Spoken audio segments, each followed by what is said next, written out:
ബൈബിളിലൂടെ ഒരു തീർത്ഥാടനം എന്ന വചന പഠന വിചിന്തന പദ്ധതിയിലേക്ക് മാന്യപ്രേക്ഷകർക്ക് സ്വാഗതം.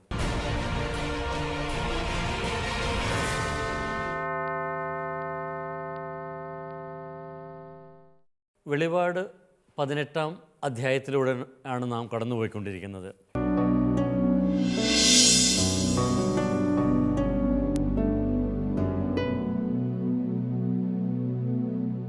കഴിഞ്ഞ ക്ലാസ്സിൽ 18-ാം അധ്യായത്തിൻ്റെ ആദ്യ ഭാഗത്ത് ഉള്ള കാര്യങ്ങൾ നമ്മൾ കണ്ടിരുന്നു. 17-18 അധ്യായങ്ങളിലേക്ക് വരുമ്പോൾ വെളിപാടിലെ വിവരണങ്ങളിൽ വലിയ മാറ്റം നാം ശ്രദ്ധിക്കുന്നുണ്ട്. അക്രമവും രക്തച്ചൊരിച്ചിലും ഒക്കെ നമ്മൾ കാണുമ്പോൾ വെളിപാടിൽ സന്ദേശം എന്താണ് എന്ന് നാം ചിലപ്പോൾ സംശയിച്ചു പോയെന്ന് വരും. വാഗ്ദാനങ്ങളിൽ വിശ്വസ്തനായ ദൈവം, അതാണ് വെളിപാടിലെ ഒരു വളരെ പ്രധാനപ്പെട്ട ഒരാശയം. തൻ്റെ വിശ്വസ്ത ജനത്തിനു വേണ്ടി ദൈവം തൻ്റെ വാഗ്ദാനങ്ങൾ നിറവേറ്റുന്നതാണ് വെളിപാടിൽ അവസാന അധ്യായങ്ങളിൽ വിവരിക്കുന്നത്. അപ്പം അതിന് ആമുഖമായിട്ട് തൻ്റെ ജനത്തെ പീഡിപ്പിച്ച, അവരെ പീഡനങ്ങളിലേക്ക് കഷ്ടതകളിലേക്ക് നയിച്ച എല്ലാ ശക്തികളെയും, തിന്മയുടെ എല്ലാ ശക്തികളെയും ഉന്മൂലനം ചെയ്യുന്നതാണ് ആദ്യ ഭാഗത്ത് നമ്മൾ കണ്ടത്. 17-ാം അധ്യായം മുതൽ നാം അത് കണ്ടു. തിന്മയുടെ പല തലങ്ങളെ പല പ്രതീകങ്ങളിലൂടെ അവതരിപ്പിച്ചിരിക്കുന്നതിനെക്കുറിച്ചും നമ്മൾ കഴിഞ്ഞ ക്ലാസ്സിൽ കണ്ടിരുന്നു. സാത്താൻ്റെ പ്രതീകം, പിന്നെ തുടർന്ന് 2 മൃഗങ്ങളുടെ പ്രതീകം, പിന്നെ അതിനുശേഷം ബാബിലോൺ എന്ന മഹാവേശ്യ. അപ്പോൾ ഇവയിലൂടെയൊക്കെ നമ്മുടെ ഇടയിൽ, നമ്മുടെ സമൂഹത്തിൽ സന്നിധമായിരിക്കുന്ന ആ തിന്മയുടെ ശക്തികളെ, വ്യവസ്ഥിതികളൊക്കെയാണ് ഗ്രന്ഥകാരൻ അവതരിപ്പിക്കുന്നത്.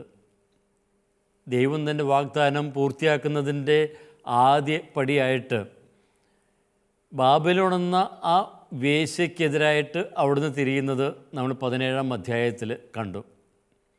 അപ്പം അതിന് തുടർച്ചയായിട്ട് ആ ബാബിലോൺ എന്ന വേശ്യക്കെതിരെ ദൈവം തിരിയുന്നത്, അത് വിവരിച്ചിട്ട് അത് സമൂഹത്തിൽ ഉളവാക്കുന്ന പ്രതികരണങ്ങളാണ് 18-ാമത്തെ അധ്യായത്തിൽ നമ്മൾ കാണുക. അപ്പോൾ അത് സംഭവിച്ചതിൻ്റെ ആ പ്രതികരണങ്ങൾ, അപ്പോൾ അവയിലൂടെ ആ തിന്മയുടെ ആ ആഴം അത് എത്രമാത്രം എന്ന് ഇവിടെ ഗ്രന്ഥകാരൻ അവതരിപ്പിക്കുന്നു. ഇപ്പോൾ 18-ാമത്തെ അധ്യായത്തിൽ 2-ാമത്തെ വാക്യത്തിൽ പറയുന്നുണ്ട്, വീണു മഹാബാബിലോൺ വീണു. അപ്പോൾ മഹാബാബിലോൺ, അതായത് ആ വേശ്യ പ്രതിനിധാനം ചെയ്യുന്ന ആ വ്യവസ്ഥിതി, അത് തകർക്കപ്പെട്ടു എന്ന ആ വിവരണമാണ് ഇവിടെ കൊടുത്തിരിക്കുന്നത്. അപ്പം അതിൻ്റെ അവസാന ആ ഭാഗത്ത്, അപ്പോൾ മഹാബാബിലോൺ വീണു എന്ന് പറയുമ്പോൾ അവിടെ തൻ്റെ ജനത്തോട്, വിശ്വസ്ത ജനത്തോട് പറയുന്നത് എന്താണ്? ആ നാശത്തിൽ, അവളുടെ നാശത്തിൽ നിങ്ങൾ പങ്കുചേരാതിരിക്കാനായിട്ട് നിങ്ങൾ അവളിൽ നിന്ന് ഓടി അകലുവിൻ. 4-ാമത്തെ വാക്യത്തിൽ നമ്മൾ കണ്ടിരുന്നു, എൻ്റെ ജനമേ, അവളുടെ പാപങ്ങളിൽ നിങ്ങൾ പങ്കാളികളാകാതിരിക്കാനും അവളുടെ മേൽ പതിച്ച മഹാമാരികൾ നിങ്ങളെയും പിടികൂടാതിരിക്കാനും അവളിൽ നിന്ന് ഓടി അകലുവിൻ. ആ വിവരണത്തിൻ്റെ അവസാന ഭാഗത്തേക്കാണ് നമ്മൾ കടക്കുക. അപ്പോൾ 8-ാമത്തെ വാക്യത്തിൽ, അപ്പോൾ അതിനു മുമ്പ് ആ മഹാബാബിലോണിൻ്റെ നാശത്തെക്കുറിച്ചുള്ള വിവരണങ്ങളുടെ അവസാനമായിട്ട് ഇവിടെ പറയുന്നു 8-ാമത്തെ വാക്യം. അതാണ് നാം ഇന്ന് പഠന വിഷയമാക്കുക. തന്മൂലം ഒറ്റ ദിവസം കൊണ്ട് അവളുടെ മേൽ മഹാമാരികൾ വരും, മരണവും വിലാപവും ക്ഷാമവും. അഗ്നിയിൽ അവൾ ദഹിപ്പിക്കപ്പെടും. അവളെ വിധിക്കുന്ന ദൈവമായ കർത്താവ് ശക്തനാണ്. അപ്പോൾ നാം ഇപ്പോൾ വായിച്ചു കേട്ട ആ വചനഭാഗത്തെക്കുറിച്ച് നമുക്കൊന്ന് വിചിന്തനം നടത്താം. അപ്പോൾ നാശകൂമ്പാരമായ ഒരു നഗരത്തിൽ പ്രത്യക്ഷപ്പെടുന്നവയാണ് ഇവിടെ വിവരിക്കുന്ന ആ മരണവും വിലാപവും, അതുപോലെ തന്നെ അവിടെയുള്ള മഹാവ്യാധികളും മഹാമാരികളും ഒക്കെ. നമുക്കൊക്കെ അറിയാം, യുദ്ധം നടമാടുന്ന ഇടങ്ങളിലെല്ലാം ഇത് കാണുവാൻ സാധിക്കും. ഇന്ന് നമ്മുടെയൊക്കെ സമൂഹങ്ങളിൽ കാണുന്ന ആ യുദ്ധങ്ങളെ ഒന്ന് ഓർത്താൽ മതി. നമ്മുടെ ആ പശ്ചിമേഷ്യയിൽ നടക്കുന്ന ആ യുദ്ധക്കെടുതികളും ആ യുദ്ധക്കെടുതിയിൽ പിഞ്ചു കുട്ടികളൊക്കെ പട്ടിണി കിടന്ന് മരിക്കുന്നതിനെക്കുറിച്ചും ഒക്കെയുള്ള വിവരണങ്ങൾ നാം ഒക്കെ ഒത്തിരി വായിക്കാറുണ്ടല്ലോ. അതിന് സമാനമായിട്ടുള്ള കാര്യങ്ങൾ തന്നെ. അതായത് അന്ന് ഉണ്ടായിരുന്ന ആ ഒരു വലിയൊരു സാമ്രാജ്യം തകർന്ന് തരിപ്പണമായതിൻ്റെ വിവരണമാണ് ഇവിടെ വിവരിക്കുന്നത്. അപ്പോൾ ഒരു കാര്യം നാം ഓർക്കണം, അന്ന് എല്ലാവരും അത്ഭുതത്തോട് കണ്ടിരുന്ന ഒരു മഹാസാമ്രാജ്യമായിരുന്നു റോമ. അപ്പോൾ അതിൻ്റെ പശ്ചാത്തലത്തിൽ തന്നെയാണ് ഈ ബാബിലോൺ എന്ന ആ മഹാനഗരത്തെക്കുറിച്ചുള്ള വേശ്യ എന്ന പേരിലുള്ള ആ വിവരണത്തിൻ്റെയൊക്കെ അടിസ്ഥാനം. അപ്പോൾ അവിടെ അവൾ തകർക്കപ്പെട്ട് കഴിഞ്ഞപ്പോൾ വലിയ ആർഭാടത്തോടെ ജീവിച്ച ആ നഗരം, ആ നഗരവാസികൾ അവരൊക്കെ ആ പട്ടിണിയിലൂടെ ആണ് കടന്നു പോകുന്നത് എന്നാണ് ഇവിടെ വിവരിക്കുക. അതുപോലെ നമുക്കറിയാം, യുദ്ധക്കെടുതിയിലൊക്കെ ഉള്ള ആ നഗരങ്ങളൊക്കെ അഗ്നിക്കിരയാക്കപ്പെടുന്ന നമ്മൾ കാണുന്നുണ്ട്. ഇന്ന് അഗ്നിക്കിരയാക്കുന്നതിൻ്റെ രൂപം മാറിയെന്ന് മാത്രമേ ഉള്ളൂ. ഇന്ന് ബോംബുകൾ വർഷിച്ചുകൊണ്ടായിരിക്കാം അതൊക്കെ നാശക്കൂമ്പാരമാക്കുക, അഗ്നിക്കിരയാക്കുക. അപ്പോൾ അന്ന് ഒരു പട്ടണം പിടിച്ചടക്കി കഴിഞ്ഞാൽ പിന്നെ അവിടെയുള്ളതെല്ലാം കവർന്നു കഴിഞ്ഞിട്ട്, സമ്പത്തെല്ലാം കവർന്നു കഴിഞ്ഞിട്ട് ആ നഗരത്തിന് അവർ തീയിടും. പിന്നെ ഒരിക്കലും ആ നഗരം ഉയർത്തെഴുന്നേൽക്കാതിരിക്കാൻ വേണ്ടിയിട്ടാണ്. അപ്പോൾ ദൈവത്തിൻ്റെ ആ ഒരു ശിക്ഷാവിധിയാണ് ഇവിടെ നാം കാണുന്നത്. ദൈവം ഈ നഗരത്തിനെതിരെ ശിക്ഷ വിധിച്ചിരിക്കുന്നു. ഇപ്പോൾ ഈ ശിക്ഷ വിധിച്ചിരിക്കുന്നതിൻ്റെ ആ വിവരണത്തിൻ്റെയൊക്കെ പിന്നിൽ അക്കാലങ്ങളിൽ, അന്നാളുകളിൽ ആ ജനം അനുഭവിച്ചറിഞ്ഞ ആ ജെറുസലം നഗരത്തിൻ്റെ നാശമൊക്കെ അതിന് പശ്ചാത്തലമായിട്ടുണ്ട് എന്ന് നമുക്ക് കരുതാവുന്നതാണ്.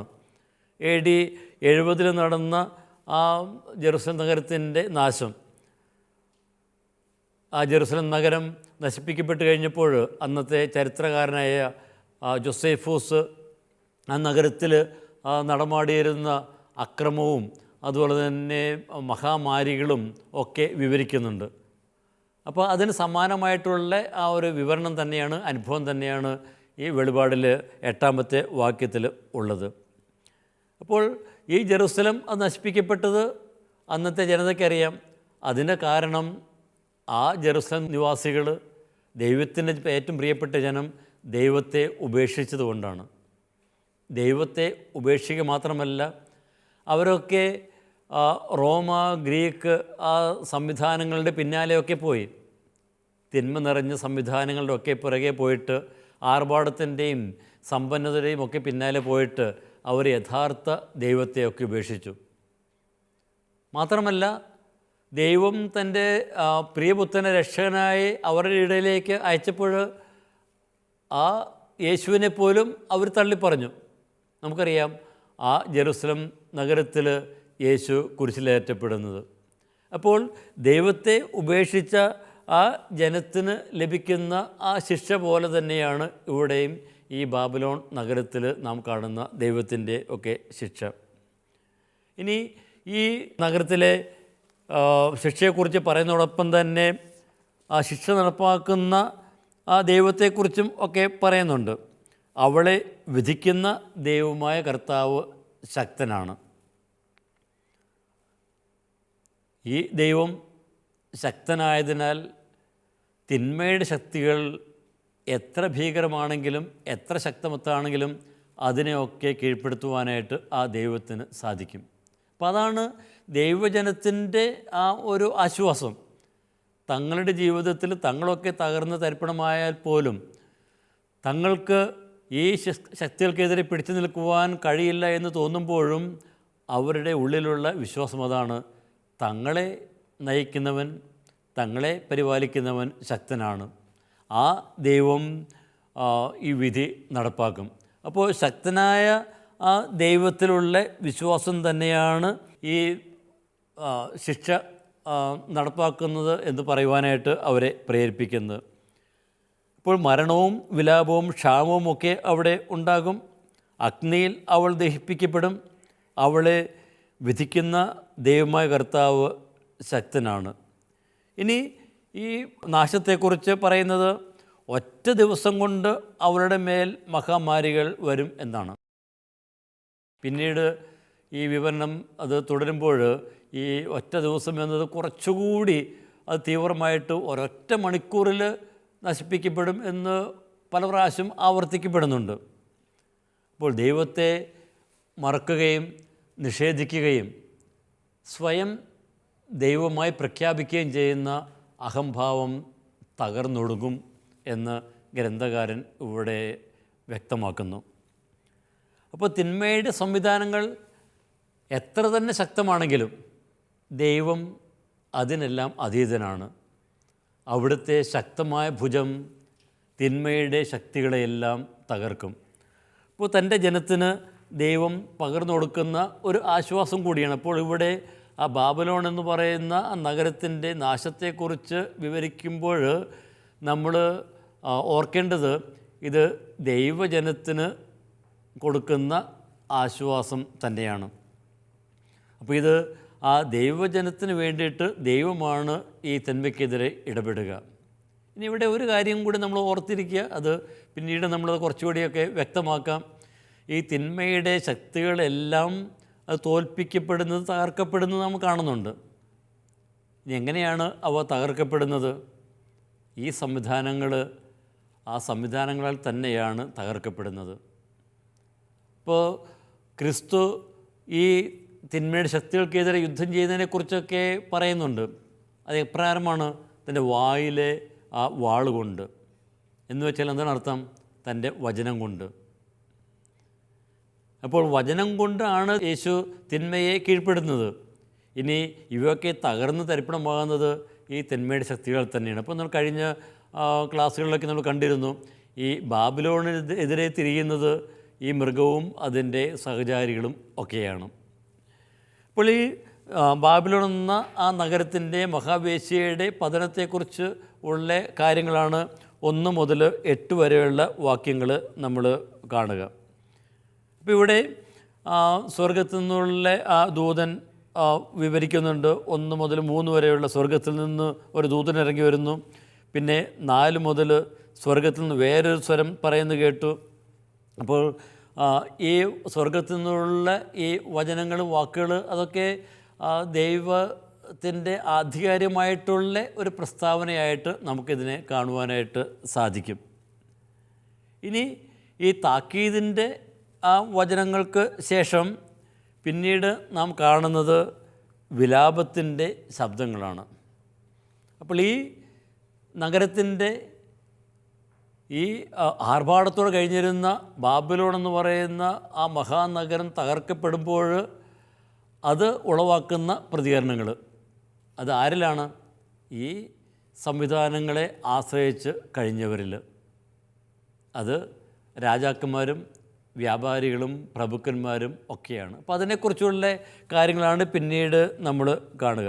അപ്പോൾ ഈ തുടർന്ന് വരുന്ന കാര്യങ്ങൾ ഈ 9-ാമത്തെ വാക്യം മുതലുള്ള കാര്യങ്ങൾ നമുക്ക് മുമ്പ് പറഞ്ഞതിൻ്റെ ഒരു തുടർച്ചയായിട്ട് അല്ലെങ്കിൽ അതിൻ്റെ ഒരു വ്യാഖ്യാനമായിട്ട് നമുക്ക് കാണുവാനായിട്ട് സാധിക്കും. അപ്പോൾ ഞാനതിലെ ഏതാനും വചനങ്ങൾ ഞാനൊന്ന് വായിക്കാം. അതിനുശേഷം നമുക്ക് ഓരോ വാക്യമെടുത്ത് അതിൻ്റെ അർത്ഥം ഗ്രഹിക്കുവാനായിട്ട് നമുക്ക് പരിശ്രമിക്കാം. 9 മുതലുള്ള വാക്യങ്ങൾ: അവളുമായി വ്യഭിചാരം ചെയ്യുകയും സുഖഭോഗങ്ങൾ അനുഭവിക്കുകയും ചെയ്ത ഭൂമിയിലെ രാജാക്കന്മാർ അവൾ കത്തിയെരുന്ന പുക കാണുമ്പോൾ അവളെക്കുറിച്ച് കരയുകയും അലമുറയിടുകയും ചെയ്യും. അവളെക്കുറിച്ചുള്ള പിഴകളെക്കുറിച്ചുള്ള ഭയം നിമിത്തം അകലെ നിന്നുകൊണ്ട് അവർ പറയും, കഷ്ടം കഷ്ടം മഹാനഗരമേ, സുശക്ത നഗരമായ ബാബിലോൺ, 1 മണിക്കൂർ കൊണ്ട് നിൻ്റെ വിധി വന്നു കഴിഞ്ഞു. ഇപ്പോൾ ബാബിലോൺ എന്ന് പറയുന്ന ആ നഗരത്തിൻ്റെ ആ നാശത്തെ തുടർന്ന് ആ നഗരത്തെ ആശ്രയിച്ചിരുന്നവർ അലമുറയിടുന്നത്, കരയുന്നത് ഒക്കെയാണ് നാം ഇവിടെ കാണുക. അപ്പോൾ ഇത് ആ ഒരു വ്യവസ്ഥതയിൽ നിന്ന്, ആ ചൂഷക വ്യവസ്ഥതയിൽ നിന്ന് നേട്ടങ്ങൾ കൊയ്തവരുടെ വിലാപങ്ങളാണ്. അപ്പോൾ ഇനി അവയെ ആശ്രയിച്ച് നിൽക്കുവാനായിട്ട് അവർക്ക് സാധിക്കില്ലല്ലോ എന്നുള്ള ആ ഒരു വേദനയാണ് അവർക്കുള്ളത്. ഇപ്പോൾ ബാബിലോണിൻ്റെ തിന്മകളിൽ പങ്കുചേർന്ന ആ രാജാക്കന്മാരെയും കച്ചവടക്കാരെയും നാവികരെയും ഒക്കെ ആണ് ഇവിടെ അവതരിപ്പിക്കുക. ഇനി ഈ മൂന്ന് കൂട്ടർ നമ്മൾ മുമ്പ് ഉള്ള ക്ലാസ്സുകളൊക്കെ കണ്ടിരുന്നു. ഈ മൂന്ന് കൂട്ടരും ആ വ്യവസ്ഥിതിയെ താങ്ങി നിർത്തിയിരുന്നവരാണ്. ആ രാജാരാധനയൊക്കെ പ്രോത്സാഹിപ്പിച്ചിരുന്നവരാണ്. ഇനി അതിനൊക്കെ പ്രോത്സാഹിപ്പിച്ചതിൻ്റെ ലക്ഷ്യം എന്തായിരുന്നു? തങ്ങൾക്ക് വ്യാപാരം നടത്തുവാനായിട്ട്, സമ്പത്ത് ആർജിക്കുവാനായിട്ട് ഉള്ള ആ ഒരു വ്യവസ്ഥിതി അത് നിലനിർത്തണം. അപ്പോൾ ആ വ്യവസ്ഥിതി അവർ ഉപയോഗപ്പെടുത്തി തങ്ങളുടെ വളർച്ചയ്ക്കായിട്ട്, തങ്ങൾ സമ്പന്നരാകുവാനായിട്ട് വേണ്ടിയിട്ട്. അപ്പോൾ ഈ നഗരത്തിൻ്റെ വീഴ്ചയിൽ വിലപിക്കുന്ന കരയുന്ന കൂട്ടരൊക്കെ, മൂന്ന് കൂട്ടരൊക്കെ ഇതിൻ്റെ ആശ്രിതരും ഗുണഭോക്താക്കളും ആരാധനാഭാവത്തോടെ ഇതിനെ നോക്കിക്കണ്ടിരുന്നവരുമൊക്കെയാണ്. ഇനി ഈ ഒരു വിവരണം, ഇത് പഴയ നിയമത്തിലെ വിവരണത്തോടൊക്കെ ഒത്തിരിയേറെ ചേർന്ന് നിൽക്കുന്ന ഒരു വിവരണമാണ് എന്ന് കാണാം. കഴിഞ്ഞ ക്ലാസ്സുകളിലൊക്കെ നമ്മൾ കണ്ടതാണ്. വെളിപാടിലുള്ള പല വിവരണങ്ങളുടെയും പിന്നിൽ നമ്മൾ കാണുന്നത് പഴയ നിയമത്തിലെ പല ഭാഗങ്ങളും സൂചനകളുമൊക്കെയാണ്. അപ്പോൾ അതിൻ്റെ വെളിച്ചത്തിലാണ് ഈ ഇവിടെയുള്ള വിവരണങ്ങളുടെയൊക്കെ അർത്ഥവും ഒക്കെ നമുക്ക് കൂടുതൽ ആഴത്തിൽ മനസ്സിലാക്കുവാനായിട്ടൊക്കെ സാധിക്കുക. ഈ എസെക്കിയേൽ 27-ാമത്തെ അധ്യായത്തിൽ 29-30 വാക്യങ്ങൾ ഞാനൊന്ന് വായിക്കാം. നിൻ്റെ തണ്ടുവലിക്കാരും നാവികരും കപ്പിത്താന്മാരും കരയിലിറങ്ങി നിൽക്കുന്നു. അവർ നിന്നെക്കുറിച്ച് ഉറക്കെ കരയുകയും കഠിന ദുഃഖത്തോടെ വിലപിക്കുകയും ചെയ്യുന്നു. അവർ തലയിൽ പൂഴി വിതറി ചാരത്തിൽ കിടന്നുരുളുന്നു. ഇതേ വിവരണം തന്നെയാണ് ഈ വെളിപാട് ഗ്രന്ഥത്തിൽ നമുക്ക് എടുത്തിരിക്കുന്നത്. അപ്പോഴന്നുണ്ടായിരുന്ന ചില സാമ്രാജ്യങ്ങൾ, ആ സാമ്രാജ്യങ്ങൾ ഒക്കെ തകർക്കപ്പെടുമ്പോൾ ഉള്ള മറ്റുള്ളവരുടെ ആ വിലാപം, അത് ഈ പഴയ നിയമത്തിൽ കൊടുത്തിരിക്കുന്നത്, പ്രത്യേകിച്ച് എസെക്കിയേലിൻ്റെ പുസ്തകത്തിൽ കൊടുത്തിരിക്കുന്നത് അതിൻ്റെ ഒരു ആവർത്തനം എന്ന് വേണമെങ്കിലൊക്കെ പറയുവാൻ നമുക്ക് സാധിക്കും. ഇനി അതുപോലെ തന്നെ നമുക്കറിയാം, അന്ന് ആ വെളിപാട് രചിക്കപ്പെട്ട ആ കാലഘട്ടത്തിൽ അതിനെ ആശ്രയിച്ചിരുന്ന, റോമൻ സാമ്രാജ്യത്തെ ആശ്രയിച്ചിരുന്ന ആ സാമന്ത രാജ്യങ്ങൾ ഭരിച്ചിരുന്നവർ അവരെയൊക്കെ രാജാക്കന്മാരെന്നൊക്കെ വിശേഷിപ്പിച്ചിരുന്നു. അവർക്ക് ആ ഒരു പേര് ഉപയോഗിക്കുവാനായിട്ടുള്ള അനുവാദമൊക്കെ കൊടുത്തിരുന്നു. അപ്പോൾ ഈ രാജാക്കന്മാർ ഈ ബന്ധം, ഈ സാമ്രാജ്യവുമായിട്ടുള്ള ആ ബന്ധം അത് സ്വന്തം നേട്ടത്തിനായിട്ടാണ് ഉപയോഗിച്ചിരുന്നത്. പിന്നെ ഇവിടെ ഈ വ്യഭിചാരമെന്ന് വിളിക്കപ്പെടുന്നത് ഈ റോമൻ സാമ്രാജ്യവുമായിട്ട് ഇവർ പുലർത്തിയിരുന്ന ബന്ധം തന്നെയാണ്. അപ്പോൾ അതിനായിട്ട് ഇവരൊക്കെ പ്രോത്സാഹിപ്പിച്ചിരുന്ന ഈ വ്യാജ ആരാധനയും വിജാതി ആരാധനയും, പിന്നെ അതുപോലെ തന്നെ ചക്രവർത്തി ആരാധനയും, പിന്നെ മതപരമായിട്ട് കൂട്ടുകെട്ടുകളും ഒക്കെ ഈ വ്യഭിചാരമായിട്ട് അത് വിശേഷിപ്പിക്കപ്പെടുന്നു. അപ്പോൾ ഇവരുടെ ആ വ്യവസ്ഥിതി അത് തീർച്ചയായിട്ടും അത് മതപരം കൂടിയായിരുന്നു. കാരണം മതപരമായിട്ടുള്ള ഒരു പശ്ചാത്തലത്തിൽ ആണ് ഈ വ്യവസ്ഥിതിയെ അവർ താങ്ങി നിർത്തിയിരുന്നത്. അപ്പോൾ അതുകൊണ്ട് തന്നെ ഇതൊരു വ്യഭിചാരമായിട്ട് പഴയ നിയമത്തിൽ വിജാതീയ ദേവതകളുടെ പിന്നാലെ പോകുന്നതിൻ്റെ വ്യഭിചാരമായിട്ടൊക്കെ വിശേഷിപ്പിക്കാറുണ്ടല്ലോ. അപ്പോൾ അതേ ഒരു ശൈലി ഇവിടെ കടമെടുത്തുകൊണ്ടാണ് ഈ ബന്ധത്തെ അവർ വ്യഭിചാരം എന്ന് വിശേഷിപ്പിക്കുക. പിന്നെ നമ്മളൊരു കാര്യം ഓർക്കേണ്ടത്, ഈ അന്ന് ചക്രവർത്തി ഭരണത്തിന് കീഴിലുണ്ടായിരുന്ന, റോമൻ സാമ്രാജ്യത്തിന് കീഴിലുണ്ടായിരുന്ന സാമന്ത രാജാക്കന്മാർ അവർ തീർച്ചയായിട്ടും ചക്രവർത്തിയോട് വിധേയത്വം പുലർത്തുവാനായിട്ട്, ആദരവ് പുലർത്തുവാനായിട്ട് കടപ്പെട്ടവരൊക്കെയായിരുന്നു. ഇനി ഈ ഒരു ബന്ധം അന്നൊക്കെ വളരെ അംഗീകരിക്കപ്പെട്ടിരുന്ന ആ ഒരു ബന്ധത്തെയാണ് വെളിപാട് ഗ്രന്ഥത്തിൽ വ്യത്യസ്തമായിട്ട് അത് ചിത്രീകരിക്കുന്നത്. അവിടെ അത് വഴിപിഴച്ച ബന്ധമായിട്ട്, വ്യഭിചാരമായിട്ട് ചിത്രീകരിക്കപ്പെടുന്നു. ഇനി ഈ വഴിപിഴച്ച ബന്ധം വഴിയായിട്ട് അവരൊക്കെ ആർജിച്ച ആ സമ്പത്തൊക്കെ ഒറ്റ നിമിഷത്തിൽ അപ്രത്യക്ഷമാകുന്നതാണ് ഇവിടെ വിവരിക്കുന്നത്. ഇനി ഇവരുടെയൊക്കെ ആ ഒരു വിലാപം, ആ വിലാപം അത് ഈ ഒരു സാമ്രാജ്യം തകർന്നു പോയതിൽ അവരോടുള്ള സഹാനുഭൂതിയൊന്നുമല്ല അതിൻ്റെ കാരണം. ഇനി അവരോടുള്ള ആ ഒരു സ്നേഹപ്രകടനവും നമ്മളിവിടെ കാണരുത്. കാരണം ഇത് അവരോടുള്ള ആ സംവിധാനത്തോടുള്ള സ്നേഹമൊന്നുമല്ല ഇത് അർത്ഥമാക്കുന്നത്. പിന്നെന്താണ്? അവരുടെ ഭയം. അതായത് തങ്ങൾ ആരാധനാഭാവത്തോടെ കണ്ടിരുന്ന ആ വ്യവസ്ഥിതിക്ക്, ആ സാമ്രാജ്യത്തിന് വന്നു ഭവിച്ച ആ നാശം അത് തങ്ങളെയും പിടികൂടുമോ എന്നുള്ളൊരു ഭയം. അപ്പോൾ ആ ഭയത്തിൽ നിന്നുള്ള ഒരു നിലവിളി, മുറവിളിയായിട്ട് വേണം നമ്മൾ ഇതിനെ കാണുവാനായിട്ട്. അപ്പോൾ ഇവർ ഒരു കാര്യം അപ്പോൾ തിരിച്ചറിയുന്നു. ഇവരൊക്കെ ആ പുറകെ പോയിരുന്ന ആ ആർഭാടവും ആ അധികാരവും ആ സൗഭാഗ്യമൊക്കെ മായയായിരുന്നു. അപ്പോൾ ഈ വെളിപാട് ഗ്രന്ഥത്തിൽ ഈ സാമ്രാജ്യത്തിൻ്റെ ആ നാശത്തെ തുടർന്ന് ഇവരെല്ലാം വിലപിക്കുമ്പോൾ ഇവിടെ അർത്ഥമാക്കുന്നത് എന്താണ്? ആ വ്യവസ്ഥിതി, ആ മുന്നോട്ട് വയ്ക്കുന്ന ആർഭാടത്തിൻ്റെയും സമ്പന്നതയുടെയും ഒക്കെ ആ വ്യവസ്ഥിതി അതൊക്കെ വെറും മായയാണ്, വെറും മായാപ്രപഞ്ചമാണ് അവരൊക്കെ കെട്ടിപ്പടുക്കുക. അപ്പോൾ അതിൻ്റെ പിന്നാലെ പോയതിലുള്ള ഭോഷത്വമാണ് ഇവിടെ വിവരിക്കുക. ഇനി അവർ ഈ മാറി നിന്ന് അതിൽ നിന്ന് ഉയരുന്ന പുക കണ്ട് നോക്കി നിൽക്കുന്നു എന്നാണ് പറയുന്നത്. നിബദിച്ച ആ നാശകൂമ്പാരങ്ങളിൽ നിന്ന് അകലെ മാറി നിന്ന് അവിടെ ഉയരുന്ന ആ പുക അത് നോക്കി നിൽക്കുന്നു. നമുക്കറിയാം, ഈ നഗരങ്ങളിൽ നിന്ന് ഉയരുന്ന ആ പുക അത് നമ്മൾ ഇതിനു മുമ്പുള്ള അധ്യായങ്ങളിൽ ആരാധനാ പശ്ചാത്തലത്തിലെ ആ ധൂപവുമായിട്ടൊക്കെ ഒന്ന് നമ്മൾ താരതമ്യപ്പെടുത്തി നോക്കുക. അവിടെ ആ ആരാധനാലയങ്ങളിൽ, ദേവാലയത്തിൽ ദൈവസന്നിധിയിലേക്ക് ഉയരുന്ന ആ ധൂപം, ഇവരുടെ ആ പ്രാർത്ഥന അത് ദൈവസന്നിധിയിൽ എത്തിക്കുകയാണ് ചെയ്യുന്നത്. ഇപ്പോൾ ആ പ്രാർത്ഥന ഇതാ ദൈവം കേട്ടിരിക്കുന്നു. അപ്പോൾ ആ ഒരു പ്രതീകം തന്നെ, പുകയുടെ ധൂപത്തിൻ്റെ ഒക്കെ പ്രതീകം എടുത്തുകൊണ്ട് തന്നെ ദൈവം അവരെ ശിക്ഷിക്കുന്നത് കൂടി ഇവിടെ അവതരിപ്പിക്കുന്നുണ്ട്. അപ്പോൾ ആലങ്കാരികമായിട്ട് സാമ്രാജ്യത്തിൻ്റെ രാഷ്ട്രീയ സാമ്പത്തിക ശൃംഖലയിൽ നിന്ന് പുറത്തു കടക്കാൻ മടിക്കുന്നവർക്കുള്ള സന്ദേശമാണ് ഇവിടെ ഉൾക്കൊള്ളുന്നത്. അപ്പോൾ ആ പുക ഉയരുമ്പോൾ തീർച്ചയായിട്ടും അവർ വിലപിക്കുന്നു, ഹാ കഷ്ടം കഷ്ടം എന്ന്. അതുകൊണ്ട് അജയമെന്ന് ഒക്കെ ഇന്ന് തോന്നിപ്പിക്കുന്ന ആ സംവിധാനങ്ങളുടെ പിന്നാലെ പോകുന്നത്, അതിൽ വിശ്വാസമർപ്പിക്കുന്നത് വലിയ അബദ്ധമാണ് എന്ന് ഇതിവിടെ വ്യക്തമാക്കുന്നു.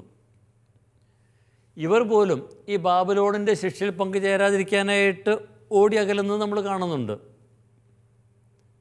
അപ്പോൾ ഈ ഭൗമിക സംവിധാനങ്ങൾ, ഈ രാജാക്കന്മാർ, അവരൊക്കെ ബാബിലോൺ എന്ന് പറയുന്ന സംവിധാനത്തിൽ നിന്ന് ഓടി അകലുവാനായിട്ട് പരിശ്രമിക്കുമ്പോൾ ആരാധന സമൂഹം എത്രമാത്രം ഇതിൽ നിന്ന് ഓടി അകലണം, അതാണ് ഗ്രന്ഥകാരൻ അവരോട് ചോദിക്കുന്നത്. അപ്പോൾ ഇത് വായിക്കുന്നവരിൽ ഉളവാക്കുന്ന വികാരം അതാണ്. അപ്പോൾ ഈ ബാബിലോൺ എന്ന് പറയുന്ന നഗരം കത്തി നശിക്കുന്നത് കാണുമ്പോൾ, അപ്പോൾ അതൊക്കെ കണ്ട് അവളിൽ നിന്ന് ഉയരുന്ന പുക കണ്ടിട്ട് ഈ അതിനൊക്കെ ആശ്രയിച്ച് കഴിഞ്ഞിരുന്നവരൊക്കെ വിലപിക്കുന്നതും മലമുറയിടുന്നതുമൊക്കെ കണ്ടു കഴിയുമ്പോൾ അതിൻ്റെ വിവരങ്ങൾ വായിക്കുന്നവർ, ഈ ആരാധന സമൂഹം ഈ തിന്മയിൽ നിന്ന്, ഈ സംവിധാനത്തിൽ നിന്ന് ഓടി അകലണം എന്ന സന്ദേശം കൂടി ഇവിടെ കൊടുക്കുന്നുണ്ട്.